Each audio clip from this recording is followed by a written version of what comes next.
broken stuff and take it apart, see how it works. Sometimes I'd take it apart before it was really broken, but I like to learn. Yes, in the orange shirt? I like to build wood forts at my friend's house. Wood forts, yes. I like building a lot of stuff out of wood. Wood's pretty good to build because you can cut and shape it any way you want, and you can nail it and screw it together. We'll just go right down the line in the black shirt, yeah?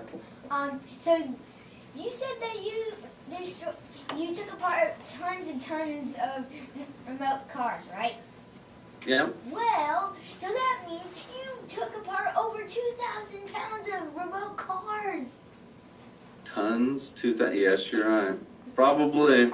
Actually, probably not just of cars, but like I used to go down to the electronics store, and they would give me all of their broken record players, I don't even know if you know what a record player is, do you guys? But a record players, they're kind of like CD players, tape players, all of those broken electronics. And I'd take them home, and I'd take all the motors and the parts and the pieces out, and I'd see what I could make with them.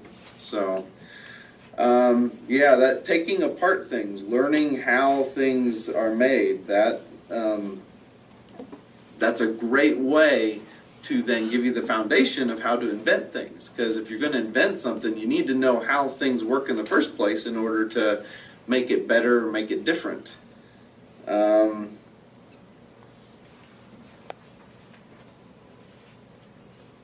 So that kind of moves us into the engineering side of things. And for the engineering side, engineering is my definition is the process of taking a problem, like a big problem, and breaking it down into all the small little problems that you know how to solve. So, for example, with making a card, you might look at a card and say, wow, look at all this stuff on this card, it's so complicated. Well, each little piece, if you know how to make the little border pieces and cut out the various different shapes and make the folds properly, you learn all the little parts and pieces to making that, and that enables you to then make a bigger project. So as an example, this robot, this robot is something that I use this every day to go to work and interact with people. And it came about because I work for a company out in California, and I needed to talk to them. And so when I needed to talk to them, I would call them, and I would get on the phone, and I would talk to a couple people over there. But they never saw me, and I never saw them.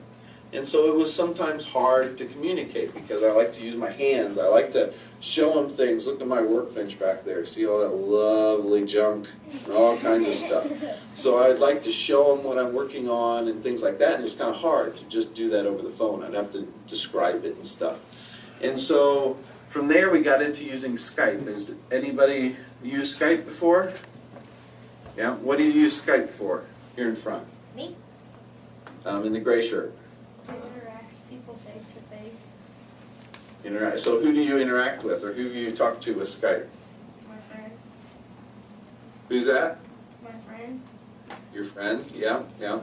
So and my parents use Skype to talk to my sister. My sister lives in Moscow, Russia. Oh my. And my other sister lives in Wisconsin. And so you might talk to family members and or friends and things that live far away, and it allows you to see them and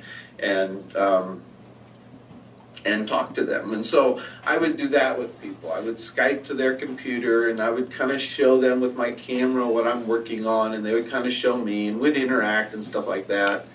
But I still couldn't move around. I was just confined. I was basically just pinned up against a wall and stuck right there, and I couldn't really see what I wanted to. I'd have to ask them to move the camera and things like that.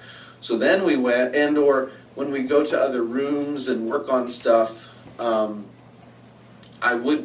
they would go to a different room and work on things, I couldn't go with them. I had to stay back at their computer screen, right? Because I couldn't move around. And so the company I work for, they make robots. And they would put on big demos and show all these robots, and I wouldn't be able to see any of it. So then we just took a computer and put it on a cart with a screen and a camera, and a friend there would roll that around the building and push me to this room or that room so I could see stuff.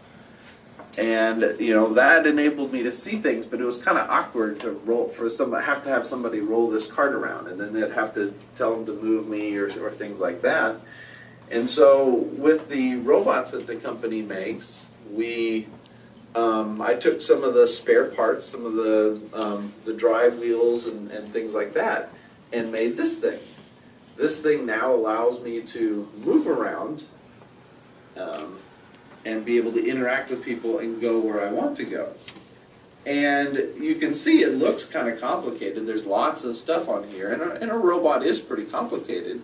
But you can see that it's made up of all these simple little parts, right? Each little part on here does something and has a feature. So, for example, there's a monitor, right? Do you guys see the monitor on the robot? Yeah. Yeah. What does the monitor do in the rabbit shirt? It lets you see the person on the other side talking to you. It lets you see me, right? What else do you see on this robot? Football shirt, yes. Me? Yep, you. The wheels. You see what? The wheels. The wheels. What do the wheels do? Yep. They help you move around. They help me move around, right. They work in a couple different ways. What makes the wheels move around? Anybody know? In the red shirt? Like motors and different things. Exactly. Just like the motors on your car, huh? Or on your remote control cars that you took apart. So it's actually not letting me move at the moment. I'm kind of stuttering. You're stuck? Well, we do have that video. Remember the one we pulled up on YouTube? Should we take... forgot about that, didn't Yeah, we? should we take a moment just to see one of what you did, or would another time be better? We can do that now. Okay. You want to see? So one of the things that I did after going to school, and I built some robots in school and things like that at Purdue. We had competitions of picking up blocks and stuff like that. And one of the things that I then did after that was there was a competition called BattleBots. Has anybody heard of BattleBots? It's where you make these robots that fight each other on TV. You stick them in an arena and they smash each other and things like that. And so I did that for many years. And I think Mrs. Nolker has a video of that up. Yes, and we're going to go ahead and start that, okay? Hang on one second.